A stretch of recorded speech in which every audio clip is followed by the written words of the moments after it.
Good afternoon, students. We are doing chapter 4 of SWICS, Working of Institutions.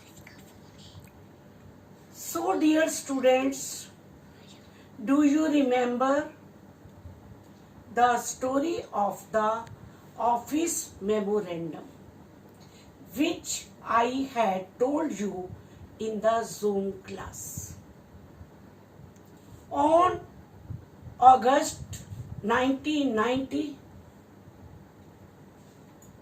Government of India issued an order which was called OM.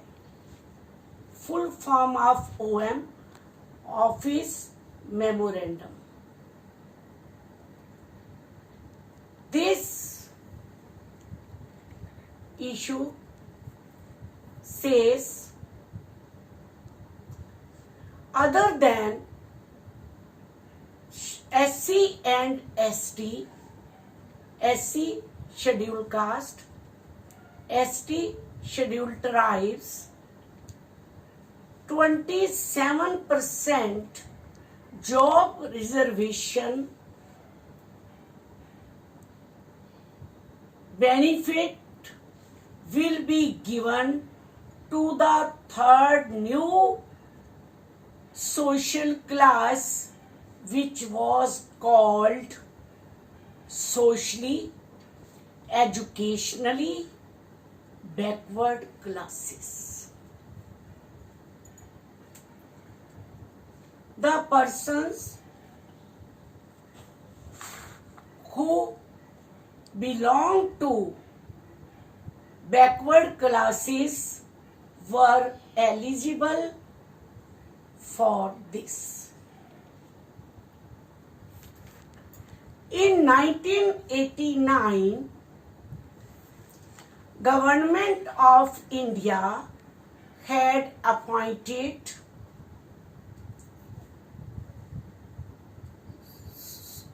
Backward Classes Commission,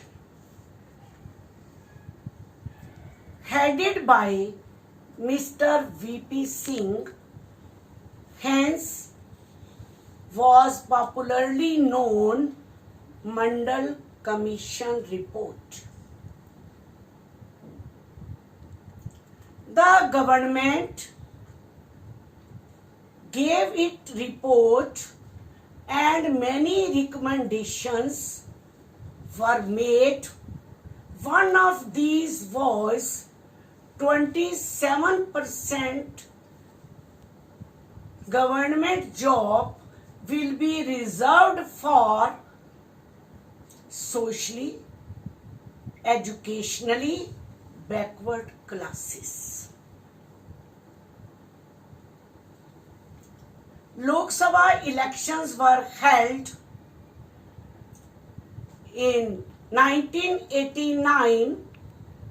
Janata Dal promised if their party will come in power, it would implement the Mandal Commission report.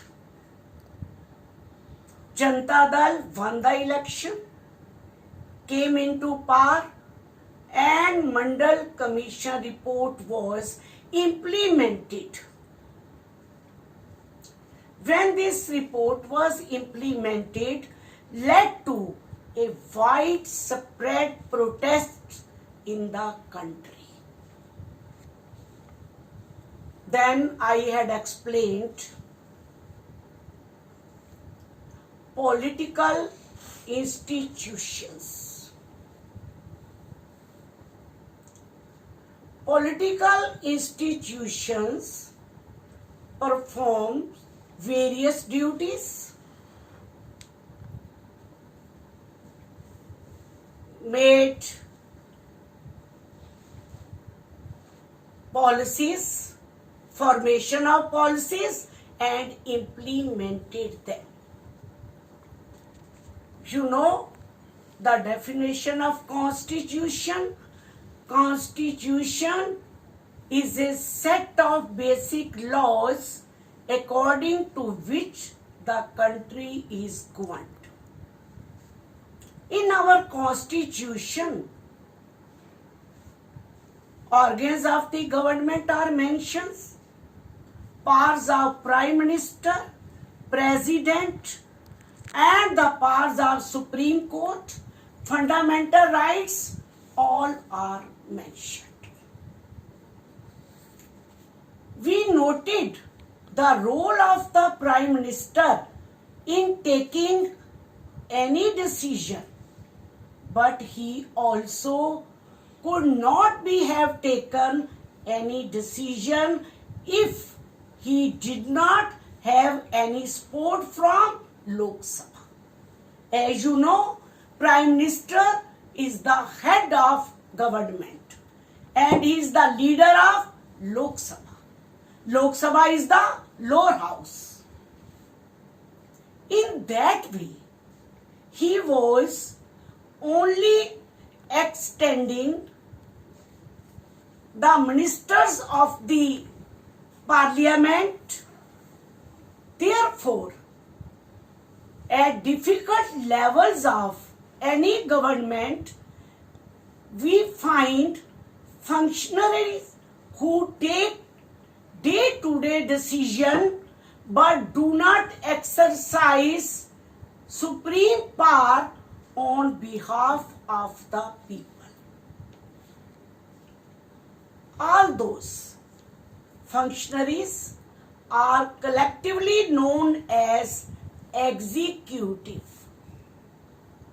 Why?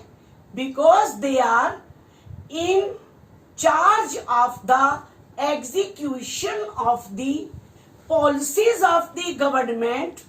Therefore, when we talk about the government, we usually mean the executive. Then, political and permanent executive. In a democratic country, two categories make up the executive. One that is elected by the people for a specific period is called political executive.